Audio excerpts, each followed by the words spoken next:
Bonjour, je suis Henri de Together Now. Dans cette courte vidéo, je vais vous donner quelques informations importantes sur le programme de regroupement des familles des réfugiés. Ces informations sont pertinentes pour tous ceux qui, 1. ont été accordés le statut des réfugiés. 2.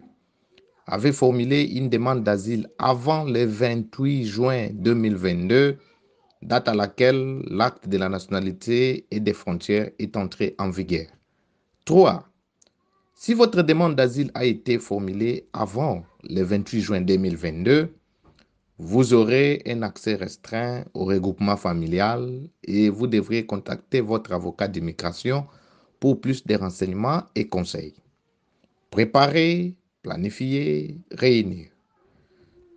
Préparez-vous pour votre demande de regroupement familial. Il existe plusieurs dépenses associées à une demande de visa de regroupement familial, y compris 1. Obtenir des conseils juridiques auprès d'un juriste titulaire d'une qualification OISC. 2. L'interprétation et la traduction à votre charge lors de vos rendez-vous avec les juristes. 3. L'application pour des passeports et des actes de naissance de votre famille. Faites vos demandes en avance car ces documents peuvent prendre du temps pour être livrés. 4. Le test ADN, qui sont facultatifs, mais qui peuvent renforcer votre demande. Un certificat d'un test de tuberculose qui coûtera entre 50 et 150 dollars américains par personne. 5. Des dépenses liées au déplacement pour plusieurs rendez-vous de votre famille, ce qui seront des charges supplémentaires. Recueillir toutes ces informations peut prendre plusieurs mois. Planifiez l'arrivée des membres de votre famille. Dès que votre demande a été soumise, vous devez vous préparer pour l'arrivée de votre famille. Il faut considérer 1. La réservation de billets de vol, chose que vous pouvez faire vous-même ou bien chercher de l'aide auprès d'une association d'aide aux réfugiés. La préparation des visas de sortie de votre famille dans votre pays. À vérifier en avance à l'aéroport, au secteur de départ. 2. L'endroit où vous vous proposez d'habiter après l'arrivée de votre famille. Mettez-vous en contact avec une association des réfugiés pour des soutiens là-dessus. 3. Des fonds nécessaires pour acheter la nourriture avant le début des aides sociales. Il se peut que vous devriez demander une bourse à votre association locale ou à votre communauté. 4. Le transport de votre famille vers l'aéroport le jour du départ. Vous devrez réfléchir à obtenir de l'aide de la communauté dans le pays de départ. 5.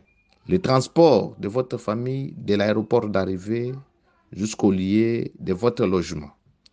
Si les vols sont retardés, arrivent tard, le soir ou tôt le matin.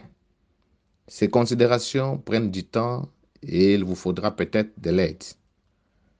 Après cette réunion avec votre famille, il y aura encore plusieurs démarches à faire, telles que 1. La récupération des cartes de résidents biométriques, BRP pour votre famille, ou l'organisation de leur livraison. Il y a actuellement un retard dans l'issue de ces cartes chez les Home Office, le ministère de l'Intérieur britannique. 2. Trouver des cours d'anglais ESOL pour la famille. Vous pouvez contacter des associations de réfugiés dans votre quartier pour plus de renseignements là-dessus. 3. Inscrire vos enfants à l'école, collège ou lycée, l'accomplissement duquel doit être communiqué à l'autorité locale chargée de l'éducation. 4. Faire une demande pour des aides sociales destinées à votre famille. Il peut y avoir du retard dans l'issue du crédit universel, par exemple. 5. Vous enregistrez auprès des médecins locaux, GP, une procédure qui peut prendre du temps. Donc, il vaut mieux vous inscrire au plus vite après l'arrivée de votre famille.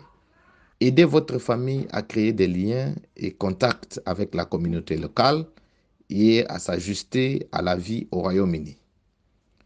Ceci va être un moment stressant pour votre famille. Il existe des organisations qui peuvent vous aider si besoin. Pour plus d'informations, veuillez visiter notre liste de ressources sur notre site Together Now. Préparer, planifier, réunir. Together Now, on réunit les familles des réfugiés.